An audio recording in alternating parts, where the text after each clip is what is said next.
A hi friends, welcome back to my channel. ఇది అండమాన్లోని నీల్ ఐలాండ్లో last day ఏంటంటే మేము నీల్ ఐలాండ్లో ఉన్న ప్లేసెస్ అన్నీ చూసేసి ఇంకా మేము రిటర్న్ అవుతున్నాం. రిటర్న్ ఎక్కడికి అంటే డైరెక్ట్ ఇప్పుడు మనం అండమాన్ నుంచి హ్యావలాక్ వచ్చాం, హ్యావలాక్ నుంచి నీల్ వచ్చాం. ఇప్పుడు ఏంటంటే డైరెక్ట్ నీల్ నుంచి అండమాన్కి వెళ్ళిపోతాం అనమాట. అండమాన్ పోర్ట్ బిల్లార్కి వెళ్ళిపోతాం.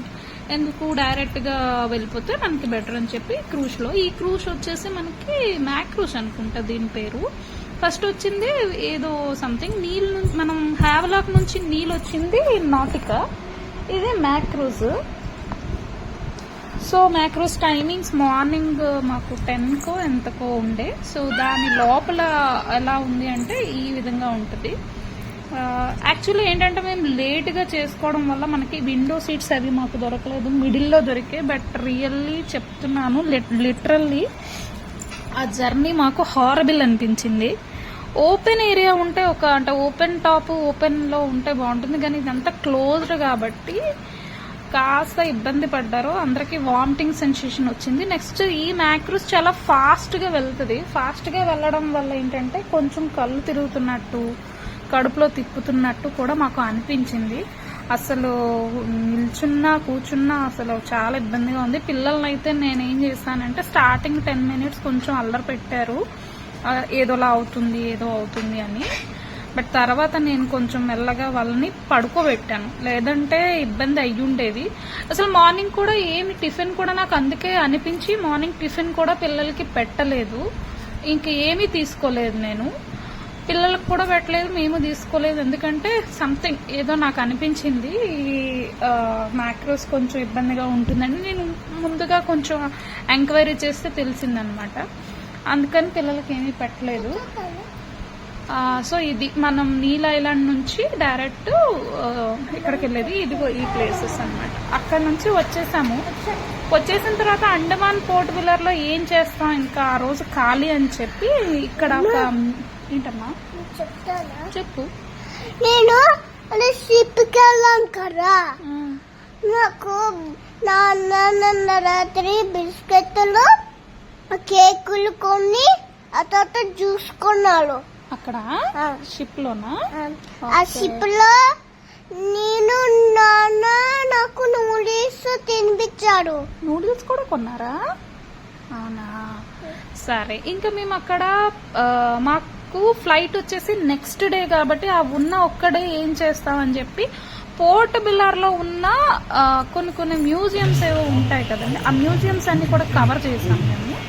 అందులో ఇదొక మ్యూజియం అనమాట. ఏం లేదంటే పోర్ట్ బిల్లార్లో అక్కడ ఉన్న వాళ్ళు ఫస్ట్ స్టార్టింగ్లో ఎలా ఉంటారు ఏంటి అని వాళ్ళ యొక్క ఇన్ఫర్మేషన్ మనకు దొరుకుతుంది. Next each and every cell, అక్కడ దొరికే ఫిషెస్, ఇవన్నీ ఈ రిలేటెడ్ అన్నీ కూడా మనం అక్కడ చూడొచ్చు అనమాట. బాగున్నాయి, చాలా బాగున్నాయి. కానీ వన్ థింగ్ ఏంటంటే మనం ఏది కూడా కొనుక్కొని మనం లైసెన్స్డ్గా తీసుకురావాలి తప్ప మనకి బీచ్లో దొరికే కదా అని తీసుకొచ్చేస్తే మనకి ఎయిర్పోర్ట్లో ఆపేస్తారు. సో ఎయిర్పోర్ట్లో చెకింగ్ చేస్తూ ప్రతి ఒక్క మనం కొన్ని రాళ్ళు అదే ఉంటాయి కదండి, అసలు మనకి సెల్స్ ఇవన్నీ మనం కలెక్ట్ చేసుకుంటాం కదా, కలెక్ట్ చేసుకున్నవి ఏవి కూడా వాళ్ళు అలో చేయరు మనకి. సో ఇక్కడ ఏమేమి ఫిషెస్ అన్నవి ఉంటాయి అని కూడా ఇక్కడ మనకి చూపిస్తారు. ఈచ్ అండ్ ఎవ్రీ నేమ్ ఉంటుంది. సో దీన్ని కొంచెం పిల్లలు బాగా ఎంజాయ్ చేయొచ్చు. చూస్తున్నారు కదా. నేను గంగ బీచ్కి వెళ్ళి ఎంజాయ్ చేశాను. ఇంకే బీచ్కి వెళ్ళావు? ఇంకా బీచ్కి వెళ్ళానంటే ఈ ఫిషెస్ చూసావా? ఈ ఫిషెస్ చూసా. ఏంటి ఫిషెస్? ఎక్కడ ఏం మ్యూజియంలో చూసావా? ఓకే.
ఓకే ఫిష్ స్పెట్స్ సరిగ్గా పెట్టు.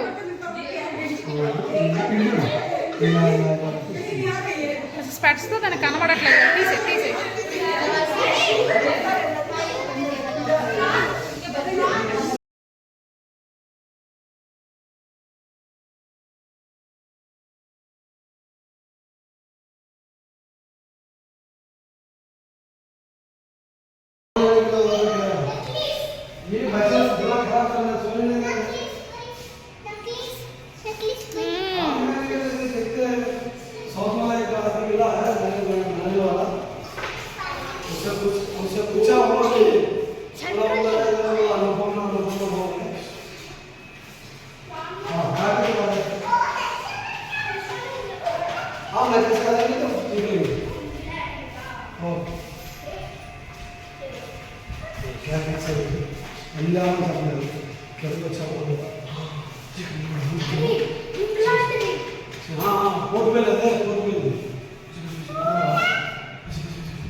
తీసుకోవచ్చు ఒక సంకు ఇంటికి పట్టుకెళ్దామా?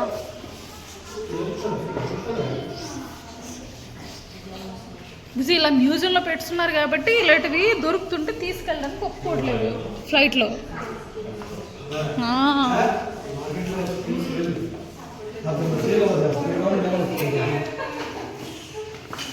దేట ఎలాగ ఉన్నాయి ఇవేంటి శంకుల్లాగా? అరే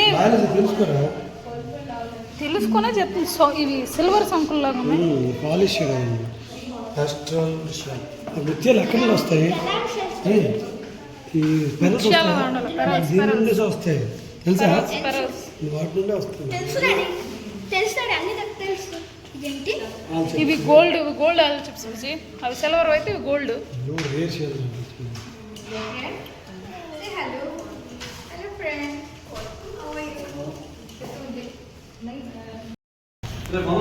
नहीं डोंट टच.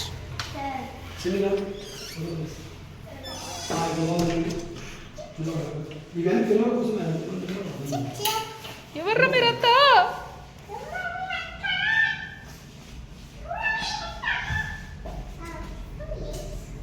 పిల్ల పాలు తాగుతుంది.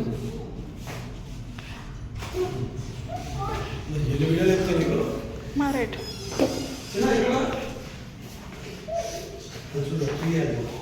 క్యాన్సర్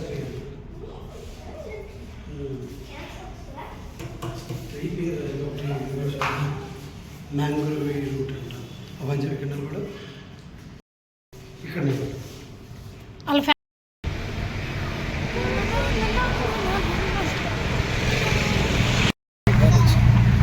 ఇది కరెక్ట్.